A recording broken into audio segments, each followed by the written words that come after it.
Good morning, traders. Happy Friday. It's 8:01 a.m. on the 18th of December 2015. 1 week till Christmas Day. Christmas Day holiday. Markets will be closed next Friday with trading halting at 12:15 Central on Wednesday next week. So plan for that. Derivatives trading involves substantial risk of loss and is not suitable for all investors. Past performance is not indicative of future results. Overnight news, China's Beige Book International sees a disturbing deterioration in China's economy in Q4. China's November home prices month on month fall in 27 out of 70 cities versus 33 prior. Year on year fall in 49 out of 70 cities versus 54 prior. Conditions there seem to be deteriorating. The Vice Minister of Finance was fired last night in China. So that's probably an indication of trouble ahead. Bank of Japan, the big announcement overnight was the Bank of Japan's policy statement. It announces additional 300 billion yen ETF purchase program. This was not expected by the market. You'll see a pop in the S&P 500 on that. Maintains its monetary base expansion at an annual pace of 80 trillion yen. As expected, maintains overall economic assessment, raises assessment on exports.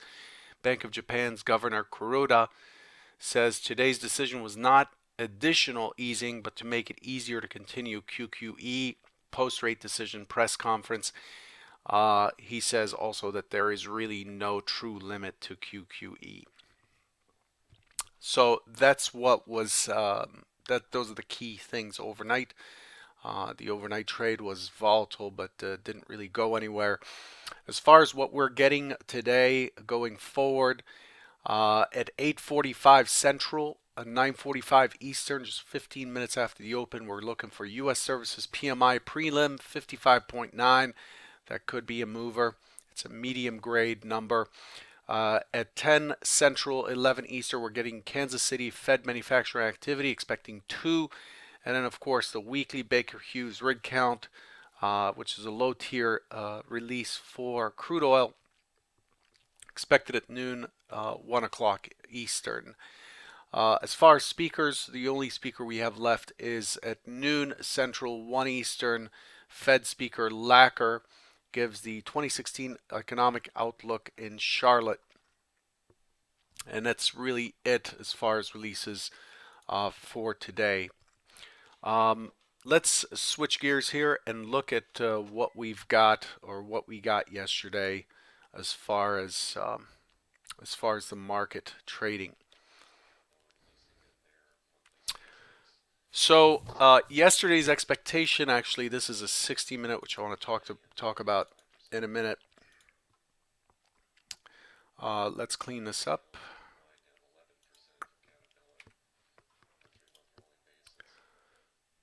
So yesterday coming in, we knew that the market was trading on the edge of the prior day's range. If you recall from yesterday's Trader Bite, as always, I invite you to look at yesterday's Trader Bite once the market is done, once the trading is done, and compare it to what I talked about pre-market, so you can get an idea of how the auction's proceeding. So the expectation yesterday is that we would take out this prior day high, this week high. You can see it's very blunt. The auction did not finish. And then we had an overnight high right at the MC point of control right up here at 72.50. I did say the expectation was for us to take out this overnight high, which we did. We went to 69.50. We were just 3 ticks above it. So we opened, we pushed up to 69.50, and then we dropped. And then the primary hypo was to take out the overnight high, probably take out the prior day's high, probably take out the overnight high. There's a high probability of that, which did not happen. And then the expectation is it would test the value high level, which was at 58. It would test the value high for a bounce, and then the expectation is it rides down to 2041, and then chop around in the afternoon. As I said, the FOMC was the prior day. Yesterday was expected to be more of a recovery or a breath taker type of day. Generally, NFP the following day we get an early move and then chop. I mean FOMC, it's just like NFP. The NFP, the Monday after NFP is usually pretty sluggish as the market has already taken its positions and is waiting for the next move. Yesterday was playing out per plan. We did get to the 2041 point of control, and we chopped around for quite a bit. The surprising thing was we have a string of singles down here at 37.75. This is the beginning of the unfair low that we left behind from the Fed. You can see it a little bit better on the 60-minute if I expand it. So the 60-minute, the Fed announcement came in right here, right up at 47, and it tested down here, and you can see there's no volume to speak of down there. That's pretty much, that's got all the pieces we need to classify that as an unfair low or an excess low. In other words, the market went down there and it had no interest from sellers at all, and it was considered an unfair low, so it was taken up very quickly. And so we had to watch out for that 37.75. Another way to look at it, just a little bit of background here. Another way to look at it is when we look at the Fed day, which is this red profile. This is our Fed day. You could see from 37.75 down, we have single prints. We have a tail, an excess tail. I know you can't see that white on gray, but it's right there. Oh, right there. There's an excess tail, and I don't think I tweeted about it, but I did say it in the S5 chat room. Be careful if it gets below that 37.75 and starts printing 37.50, because to retest an excess low is likely to take out some pretty big positions, because that is a big long-term indication there. And so what happened was, once we got below this 38, so we test the 38, we test the 37.75 to the tick right here. Beautiful test, rotation, a rotation back to 50 for 13 points, basically 13-point rotation up. And then once it returned, it became a weak low. For those of you who've been following for a while, you know what a weak low is. We got a weak low, and then we went back, retested the point of control at 46, with some clutter here at 41 retested right there, right there. We revisited 41 quite a bit. 41. 41. Let's clean that up again. Sorry about that. 41 again. We tested 46, the point of control. No interest from buyers again, sellers stepping in, and once it took out that 37.75, off to the races we went, and the market dropped precipitously from there, leaving this LVN zone. This LVN zone here is something you'll want to mark on your charts, in my opinion. We're currently trading 2023. This is our last price right here on the March contract. I want to remind you that today is Quad Witching Friday. A lot of options and positions expire at 8:30 Central, which is in 20 minutes. But generally throughout the day today, you'll have some delta hedging, folks buying up the futures or selling the futures to hedge themselves against being called out on their options and their other positions elsewhere. So a lot of jockeying, a lot of volume lately. If you use the S5 Bookmap product, lately you will have noticed that at 209, filtering out for 209 contracts gives you just a boatload of circles on your chart, and you have to filter for higher. So I moved to 409, and what happened there is I got not as much, but still a lot of a lot of circles indicating that that volume has been achieved at various parts of the auction. And so volume, my point is volume is really trading because of the rollover and also because of the volatility in action lately.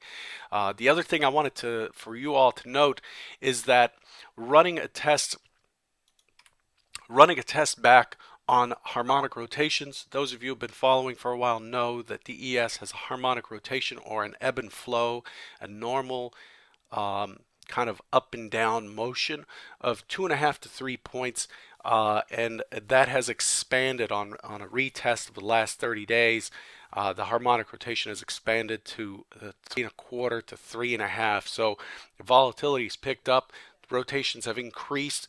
2.5 to 3 has been around for a long, long time. The only time that that gets breached is during times like May 2007, September, October 2008, and then it just falls right back in line. And we've been for 30 trading days, which is a month and a half, in examining that rotation value, figuring out what that zigzag is.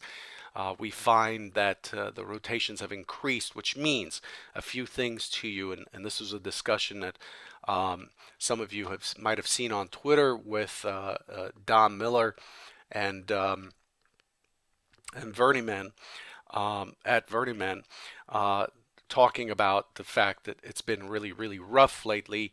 Uh, uh, and Don's done a couple of videos on that. I watched those yesterday, and it you know, a lot of folks are having a hard time. In fact, one of the bigger traders that I know, who trades all kinds of macro kind of views and so on, has said that for the last 3 months he's had a really rough time increasing his equity curve. So we see this increased volatility, but it's really important. I know different people look at the markets differently in at different time frames. It's really important to me personally through my career of trading professionally here in Chicago, 15 years going on 16 years now. It's really important to stay with the story, to keep checking your metrics, to keep, especially when you see that trades don't work consistently, trades that had a pretty decent probability of working. It's really important to go back and check what the core metrics of the market are, meaning daily range, daily volume, uh, the rotations, the range of the value area, how point of control migration is working, things like that, to get you in line with the idea that, oh, okay, instead of trading X amount per unit, whatever it is for you, 2, 4, 100 contracts, I need to cut back, I need to widen my stops, and I need to get more picky and hunker down. I've been through rough patches every year for the last 15 years. It's just part of the business, right? You make up your year in just a few months out of the year. You don't just come in and continuously chug along. There are times where you go for a week and you just can't rub two pennies together or trade your way out of a wet paper bag, as they say. And these last few weeks have been pretty volatile, which I like. It's good for me. I like that volatility. My background's in scalping, and then I moved into holding stronger positions using volume profiling and just looking at the price action and metrics, probabilities mostly. Anyway, so I just wanted to throw that in there. I'm running out of time. Yesterday we ended up getting back into this. Oh, someone's in trouble. We ended up going back to that gap zone that I talked about yesterday. I said this gap zone remains, and we're likely to revisit it over the next few sessions. We ended up getting back to the mid of the gap zone. The mid of the gap zone is 2022.625 or 2022.75. And yesterday's low was 2023 quarter. It missed it by 2 ticks. We've gone into the back the gap zone, and notice the overnight high is a 2029.50, which is exactly the high of the gap zone. And here we are trading in the gap zone. Okay, so how do we trade the gap zones? Gap zones are areas that the market has not auctioned recently, has skipped over recently. So here's your gap zone right here from Tuesday. This is the gap. and we just never on Tuesday we never attempted to go back and test the prior day's range or the prior day's auction, and so now this is the time to do so. So the expectation this morning is for the market to push up into the overnight high, but overall there's a lot of overhead, there's a lot of resistance above. This movement yesterday was on really good volume, and it was very orderly. There was until the afternoon, the selling was not emotional in nature. It was more institutional style. The profile is very orderly until the afternoon, where it gets broken up. If it tests higher, if it pushes into yesterday's range, uh, the area, the key area, the key opportunity is right up here at that back in the singles, right at 2037.75, 2038, which is now an LVN. Would love to see it up there. Would love to kind of lay into that short if it does come up there, but I don't expect it to get up that high. The FOMC release low is 31, if you recall. 31 is what we hit immediately after the announcement on Wednesday, and then the market rallied from there. The expectation is we'll see some overhead resistance, and then the expectation is we test the other side. 1575 is the gap zone low, and that's what I'm expecting for hypo 1. Hypo 2 is just test the overnight high, not find anything, come back, test lower, chop around, and then start working its way back up into the 2038 later in the day. But the overall sentiment, and also the other thing to note, Delta yesterday has actually correlated with price, finally. Has not done so for the last couple weeks, about 2.5 weeks. We've had very wide range selling, but we could not hit that negative 40,000 area that we often hit on trend days. There's an 87% probability that the market is, once it gets into a trend, the delta drops below negative 40,000. With rollover, that's been obscured and we can't use the delta as well, but it's nice to see that the delta was at negative 55,000 yesterday, and that's pretty much in line. The delta value is in line per point of range that we got on the sell-off. So the market has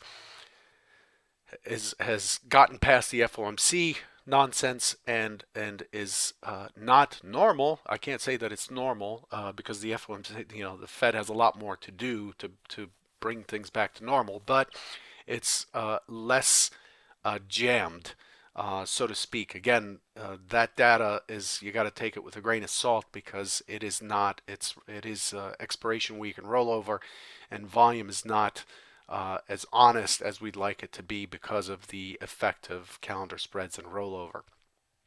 But those are the two hypos. I'm out of time. It's Friday again. I'll always leave you with this message. It's Friday. It's not a good day to go out and stake too much on any given trade. Do not sit there and be stubborn with the market. The rotations are wide, so you need to be more picky. You need to allow more room for your trades to get a grip and take hold. It's not a good day to be a warrior and to battle the market. It's really usually not, doesn't make sense to battle the market. You want to be in alignment with it. You want to just be a surfer and just find the wave and kind of paddle at its speed and then get up when you hit the crest. So fighting today is not a good idea because it's the last day of the week and you'll have to carry that pain through the weekend, and it just gives you a very strong emotional deficit when you come in for Monday. So take it easy today. It's been a very active week as we had expected. The week has been, for me personally, has been outstanding, but just because of the FOMC really. But the rest of it has just been very choppy. Good luck to you today, and I'll catch you on Monday. Take care, everyone.